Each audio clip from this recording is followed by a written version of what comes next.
application of ethical values, etc.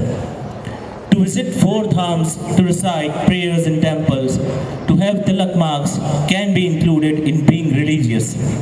To practice holiness for yourself, to develop a powerful heart, to decorate your character with the ornaments of good qualities can be included in being spiritual. Categorizing above activities is a question of viewpoint because different people have different viewpoints.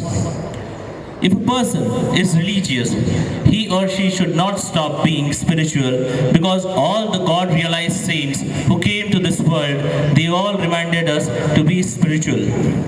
Students have also conveyed the same message through their skit. When Jesus went to Jerusalem, he chided the people there that you are religious but you are not spiritual. While you say God, God with your mouth, your hearts are far away.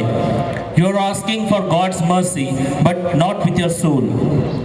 Saint Kabir gave a strong message. पोथी पढ़ पढ़ जग मुआ पंडित भया न कोय ढाई अक्षर प्रेम के पढ़े जो पंडित होए. It means that reading scriptures for the whole life, nobody becomes a pandit. But if anybody learns how to love God, he or she truly becomes a pandit. Says Tulsidas said in Ramcharitmanas, मिलही न रघुपति बिनु अनुरागा किए जोग तप ज्ञान विरागा.